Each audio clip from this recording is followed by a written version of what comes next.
Okay sir. Good evening to all. ఈ నెల first వీక్లో మా దగ్గరికి ఒక అతను కంప్లైంట్ ఇవ్వడానికి వచ్చాడు. ఆ కంప్లైంట్లో ఏముందంటే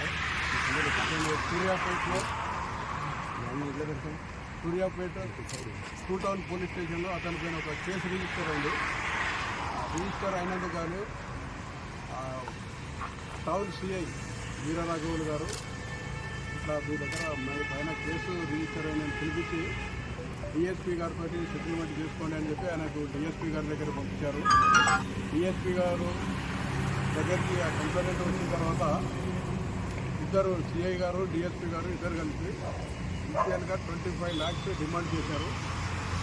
ఆ కంప్లైంట్ అంతా లేవు అంటే రిక్వెస్ట్ చేస్తే 16 lakhs ఒప్పుకున్నారు. ఆ 16 lakhs తొందర ఇవ్వబోయేసి ఆయన మీద ఫోన్లు చేసి ప్రెజర్ చేశారు. ఆ ప్రెజర్ తట్టుకోలేక మరియు వాళ్ళకు డబ్బులు ఇవ్వడం ఇష్టం లేకుండా ఏసీబీ వారిని ఆశ్రయించడం జరిగింది. ఆ వ్యక్తి ఇచ్చిన కంప్లైంట్ మేము వెరిఫై చేశాము.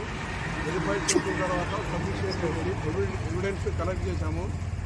ఎవరికి మన సిఐ గారికి అగెనిస్ట్ డిఎస్పీ గారికి అగెనిస్ట్గా ఎవిడెన్స్ కలెక్ట్ చేశాము. కలెక్ట్ చేసి వాళ్ళ రెప్యుటేషన్ ఎంక్వైరీ చేస్తే ఆ రెప్యుటేషన్ బాగలేదు. గతంలో కూడా ఇటువంటి అవినీతి ఆరోపణలు వచ్చినట్టు మాకు తెలిసింది.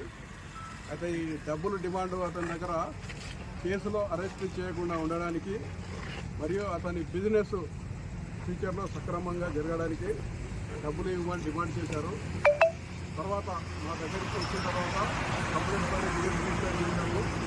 ఈరోజు ఈ ఈవినింగ్ డిఎస్పీ గారిని మరియు ఇన్స్పెక్టర్ గారిని ఈ ఆఫీస్లో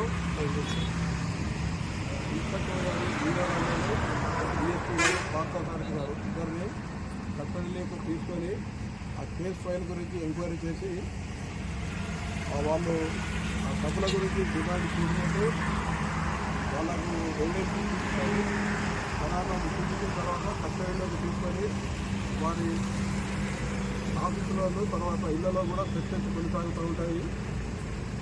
ఈ విధంగా ఎవరైనా గవర్నమెంట్ అఫీషియల్స్ లంచం డిమాండ్ చేస్తే మీ ద్వారా వారికి టోల్ ఫ్రీ నెంబర్ ఉంటుంది ఏసీబీ 1064. తర్వాత వాట్సాప్ నెంబర్ ఉంటుంది. ఫేస్బుక్ తెలంగాణ ఏసీబీ అని ఉంటుంది. తర్వాత ట్విట్టర్ తెలంగాణ ఏసీబీ ఉంటుంది. వాటి ద్వారా కంప్లైంట్ చేస్తే వాళ్ళ వివరాలు చెప్పకుండా మేము ఎంక్వైరీ చేసి ఎంక్వైరీ ప్రూవ్ అయితే యాక్షన్ తీసుకుంటూ ఉంటాం. కంప్లైంట్ చెప్పాను వివరాలు గోప్యంగా ఉంటాయని. అట్లా వాళ్ళు 6 మంది కేసు మెడికల్కు సంబంధించిన కేసు చేశారు. దానిపైన కేసెస్ ఆల్రెడీ రిజిస్టర్ అయిన రిమాండ్ చేయకుండా ఉండడానికి. ఓకే, అమౌంట్ లేదు ఇందులో. ఇంతకుముందు అంటే ట్రాప్ కేసులలో అమౌంట్ కంప్లైంట్ ఇస్తే రెడ్ హ్యాండెడ్గా పట్టుకోవడం జరుగుతుంది. ఇప్పుడు ఈసీ యాక్ట్ ప్రకారము డిమాండ్ చేసినా కానీ తర్వాత అటెంప్ట్ టు యాక్సెప్ట్ కూడా అఫెన్సే. డిమాండ్ చేశారు అంతే.